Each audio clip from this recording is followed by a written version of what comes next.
हालांकि एक बार फिर से कैमरे के फ्रेम में मेरे साथ इस वक्त चारू मैम नज़र आ रही हैं। तो सबसे पहले चारू मैम, आपका बहुत बहुत स्वागत है। Thank you so much sequin, बहुत दिनों बाद हम लोग मिल रहे हैं। ट्रूली बहुत दिनों बाद मिल रहे हैं, क्योंकि मौका जो है बहुत ख़ास जो है बहुत दिनों बाद ही आते हैं, लेकिन ये मौका ख़ास हमें बनाना पड़ेगा।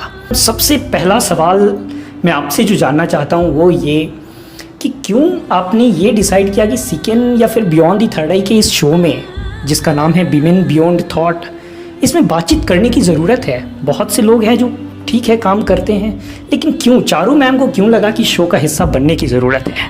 देखो, पहली बात तो ये है कि beyond the third I is like my family. मैं कोई पहली बार, मुझे नहीं लगता कि ये माइक पकड़ रही हूँ, मुझे लगता है तीसरी या चौथी बार मैं ये माइक पकड़ रही हूँ। तो मैं हमेशा से चाहती थी कि मैं अपना लाइफ स्टोरी किसी को बता के उनकी लाइफ में चेंजेस ला सकूँ। मुझे ऐसा लगा कि बियॉन्ड द थर्ड आई मेरे फैमिली जैसा है, और जब उन्होंने विमेन बियॉन्ड थॉट्स ये कॉन्सेप्ट जब लॉन्च किया तो मुझे ऐसा लगा कि विमेन एक तो बहुत ही क्लोजेस्ट वर्ड है मेरे लिए, बिकॉज मैं खुद एक विमेन हूँ और मैं विमेन एम्पावरमेंट पे बिलीव करती हूँ। तो बियॉन्ड थॉट्स, हर एक लेडी के, हर एक विमेन के अंदर बहुत सारे थॉट्स, बहुत सारी चीज़ें रहती है। मेरी माँ के अंदर होगा, बहन के अंदर होगा, फ्रेंड्स के अंदर होगा, पर हर इंसान को प्लेटफॉर्म ही नहीं मिलता कि जहाँ पे आप जाके बात कर सको।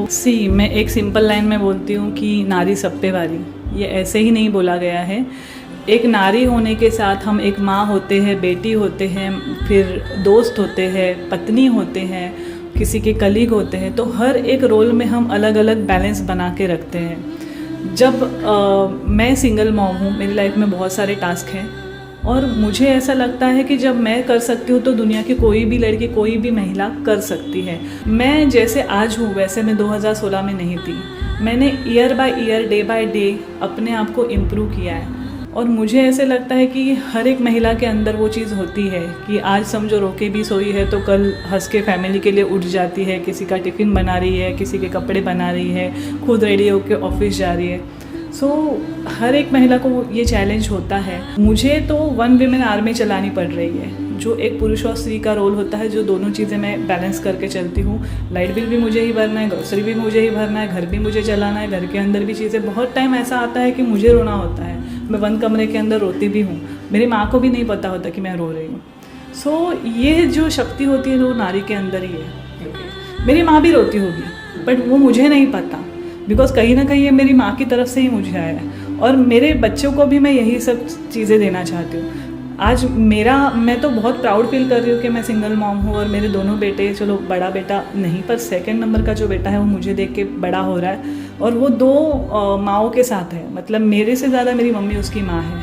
अगला मेरा सवाल आपसे ये होगा कि जिस तरीके से हर एक समाज में हर एक शख्सियत को अलग अलग नज़रिए से हम देखते हैं, ऐसे में आज क्या लग रहा है महिलाओं की जो छवि हमने अपने भारत के एक मंच पे, भारत की ज़मीन पे जो हमने विकसित किया है, क्या वाकई चुनौतीपूर्ण है, या फिर बोल्ड महिलाएं हर कोई आज दिख रही हैं, या हर किसी को बोल्ड होने की ज़रूरत है और वो दिख नहीं रही है? प्लेटफॉर्म या अपॉर्चुनिटी सबको ही मिलती है, आप कितना डेयरिंग लेके उस चीज़ को अपनाते हो, ये बहुत इंपॉर्टेंट होते हैं। जैसे कि इंदिरा गांधी प्राइम मिनिस्टर बनी, मदर तेरेसा हुआ, कल्पना चावला। मैं अगर चाहूँ, अगर आप बोलो इसे माइक लेके आप हर घर में भी जाओगे ना, हर महिला की एक स्टोरी होगी, उसकी भी एक अचीवमेंट होगी, बट वो उसको खुद को नहीं पता। जब आप सवाल पूछते हो ना, तो वो जो एस्पेक्ट है ना, वो अंदर से निकल के आता है। चारू मैम, इस वक्त सोशल मीडिया की अगर मैं बात करूँ तो आपका एक पोस्ट जो है भी सबसे टॉप ट्रेंडिंग में है। उसमें आपने लिखा कि I am proud to be a women, I have given myself the power and freedom to be me. How would you define it?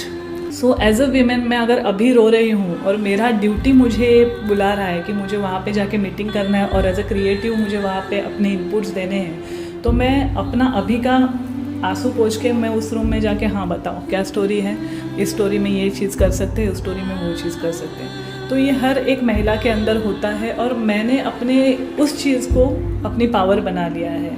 बचपन से लेके बड़े होने तक हमको हमेशा हमारा कैरेक्टर, इससे बात मत करो, वो गंदा है, वो अच्छा नहीं है, ये सब चीज़ें हमको सिखाई जाती है। गलत इंसान से बात करो तो आपका कैरेक्टर ख़राब होगा।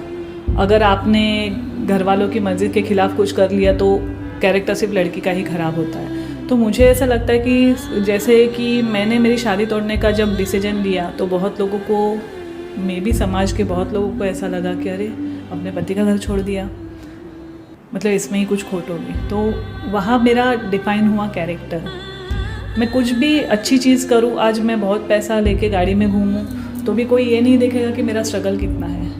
कोई यही सोचेगा कि देखो अपने पति को छोड़ा और अभी ये जहाँ पे है तो इसने ऐसा ज़रूर कुछ किया होगा कि इसने इतने पैसे कमाए। किसको पता है 2016 से लेके 22 तक चारों ने किस तरीके का स्ट्रगल किया है। तो मुझे ऐसा लगता है कि हमारे समाज की कहीं ना कहीं ये गलती है कि वो औरतों को हमेशा इस तराजू में रखती है कि अगर वो अपनी मर्ज़ी से कोई चीज़ करती है या अपनी मर्ज़ी से किसी से बात करती है या कुछ डिसीजन लेती है तो उसका कैरेक्टर ख़राब है।